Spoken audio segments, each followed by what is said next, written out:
Hello there guys, LaserBeast here. Bringing you a quick recap video of the Karazhan dungeons, both the lower and upper sections. This video is the lower section, because it's coming back in Season 4 as a Mythic Plus dungeon, so let's dive in. To get to Karazhan quickly, go to Oribos, go towards the Flight Master, and you'll take a portal from right next to the Flight Master.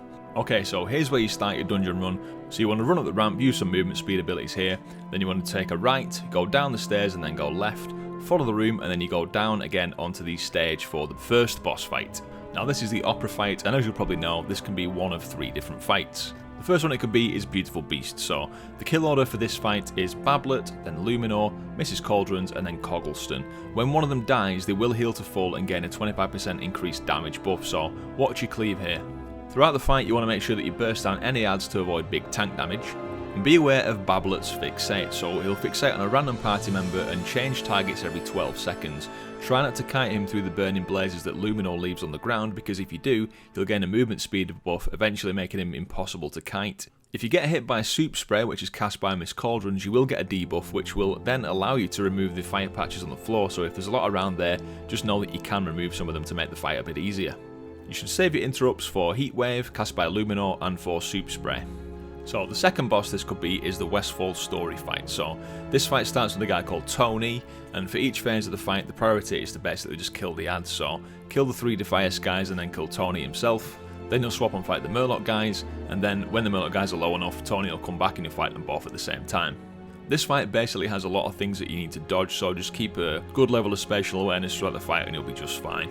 The things you want to watch out for are Burning Leg Sweep cast by Tony, Wash Away, and Bubble Blast, which is aimed directly at a player and it'll travel towards you. One thing you could try and do to make this fight a bit easier is to stack for Dashing Flame Gale. This will make sure that the tornadoes that are left by the Flame Gale will stack together, so that way they won't be taking up unnecessary room in the boss room, making the fight a bit easier to manage with all the dodging.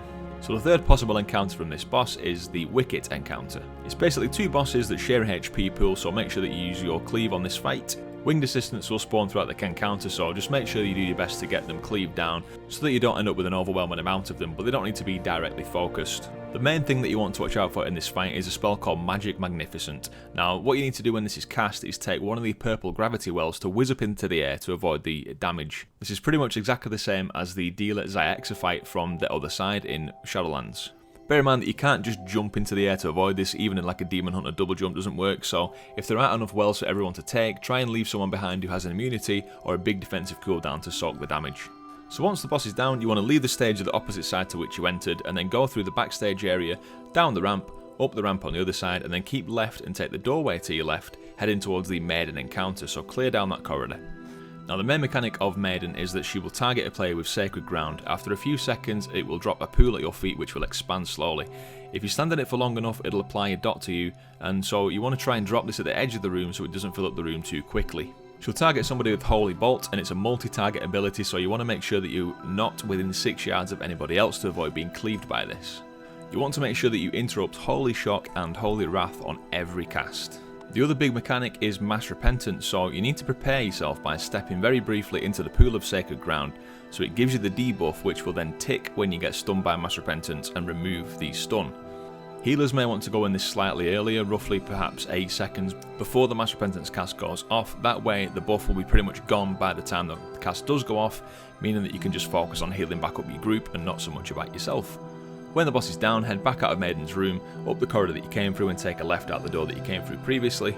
If you then keep to the right, you can go over to the balcony and jump down into Moroes' room, so your pets should instantly port to your side, but you may want to dismiss them just in case and resummon them once you land. You'll need to clear all the trash in this room because it will aggro when the boss is aggroed, so clear them up, and then you want to get yourself some of the traps on the far side of the room from where you landed. You can use a third trap if you want to, and you can find that either in the kitchen area or in the ballroom area. So just before or as you start the fight, you want to CC 2 or 3 of the ads. If you don't CC any of the mobs, then the casts are going to be really fast, so the interrupts will be hard to pull off. The interrupt priorities are Mana Drain and Empowered Arms. Mana Drain does exactly what you think it does, but it also stuns a target for 6 seconds, which is really bad obviously, and Empowered Arms increases Moroes' attack speed and damage by 50%, so make sure you kick this every time. The ideal kill order for the ads is Crispin, Dorothea, and then Kira, and then the last one. So nuke all those guys down as fast as possible, and then once it's dead it's time to head to the last boss. So head into the ballroom and then take a right down the big stairs. Take another right at the bottom of the stairs into the stables area. Now you also need to clear this room entirely, otherwise it will aggro onto the boss. So you might want to pull the guys on the right first, then head round to the left. The horses will do a charge, so try and dodge that, and they also do enrage. Try and make it so that you're not stood, so that a horse could charge at you and charge straight into another pack if you can't handle taking another pack on. And you should target the stable hands and make sure you got kicks for them because they will cast a heal, and you don't want that going off. So time for the final boss, Attumen. So Attumen will cast a Mortal Strike and Shared Suffering at the tank, and both of these can be dodged completely, so do not stack near the tank. And if you are the tank, try and keep him facing away from your group. Now the tricky bit here is that he will cast an ability called Intangible Presence, and this needs to be dispelled to stop group-wide damage, but dispelling the wrong player will result in a big burst of damage to the group, so you'll need to get the person in your group to call out which one of them has the ghost on them to get it dispelled. It shows up as a faint purpley black humanoid figure that will mirror the actions of the player it's on, but with a slight delay. So try not to stack up because it'll make seeing this quite hard, and if you move around slightly as well if you think it might be on you, watch for the figure moving with you but at a slight delay, and that'll make it easier to see. When Attumen dismounts from Midnight, Midnight will cast an ability called Moroes, which does big damage in a big area, so just avoid that, and you'll also need to deal with dodging the spectral charges as well. You can see outside the ring where the boss is in where these are going to come from, so try and spot them ahead and so you give yourself more time to dodge them. And once he's down, that's your lower Karazhan run done. So there we go guys, I hope you've enjoyed this quick refresher of the bosses and the route for the dungeon.